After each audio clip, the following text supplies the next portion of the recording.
With the engagement of Prince Harry comes newfound interest in the royal family and the suspicious death of his mother, Princess Diana. Many believe her death was orchestrated. But what family secrets might Diana have learned? She had recorded evidence of serious sexual offenses which took place inside the royal household. Palace secret that could bring down the monarchy. And could it have ultimately led to her demise? Some claim the princess was killed because of a disturbing practice she had uncovered within the forbidden halls of Buckingham Palace. The royal family decided to stop Diana using that evidence, so they killed her.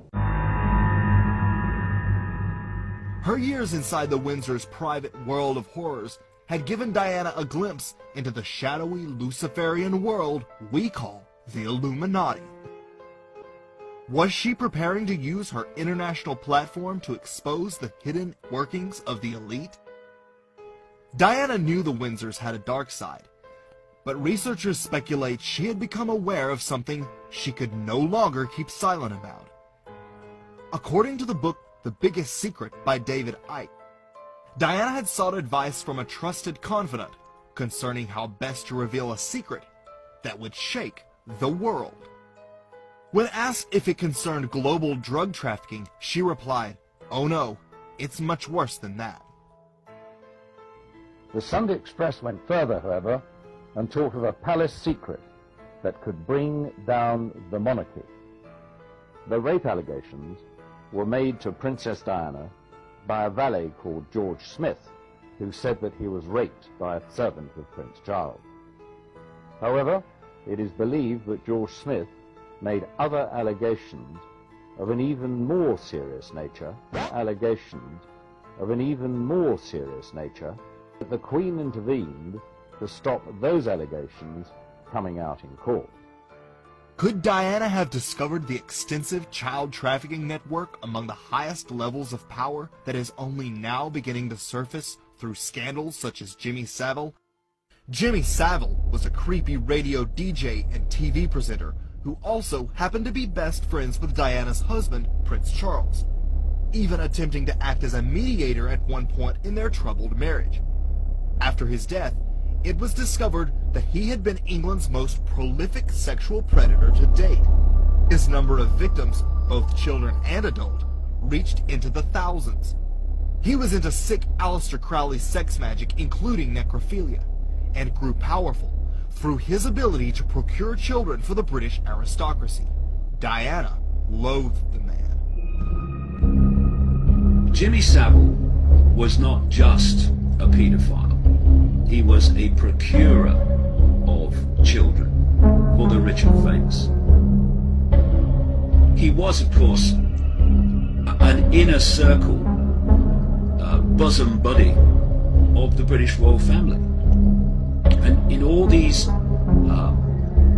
investigations and reports that have come out, there's been no mention of his connection to the royal family. But Savile wasn't the only child trafficker closely associated with the royals. In 2014, news broke of an entire pedophile ring operating within Buckingham Palace, involving quote-unquote VIPs. A teenage boy working at Buckingham Palace revealed he was groomed and sexually abused by a VIP paedophile ring there. The lad was also assaulted at the royal family's Scottish retreat Balmoral. In a heartbreaking note, the boy, then just 16, told how he was the victim of exploitation of the highest order.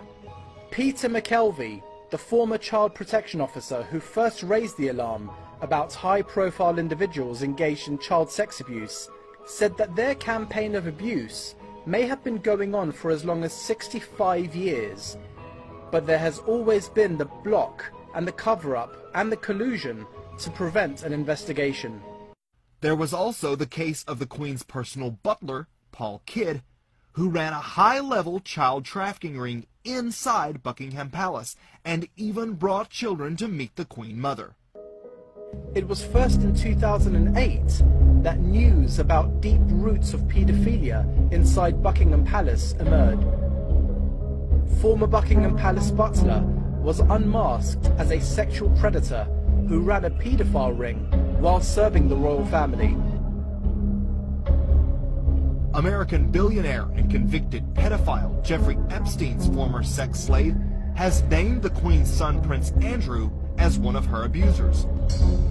It's a scandal in any shape. Prince Andrew, a member of the royal family, has been named in US legal documents linking him to an abuse of a minor.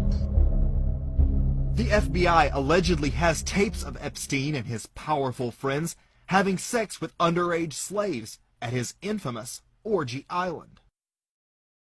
No longer the timid, naive teenager once lured into the Windsor's gilded cage, Diana had caught on to much more than anyone suspected.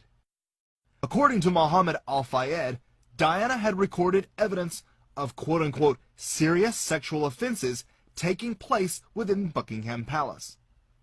The evidence was dynamite for the royal family. Diana, Prince of Wales, had kept record of all threats and bullying of Prince Philip. She had also recorded evidence of serious sexual offenses which took place inside the royal household. But deeper research reveals a much more sinister motive behind Savile's child abuse ring.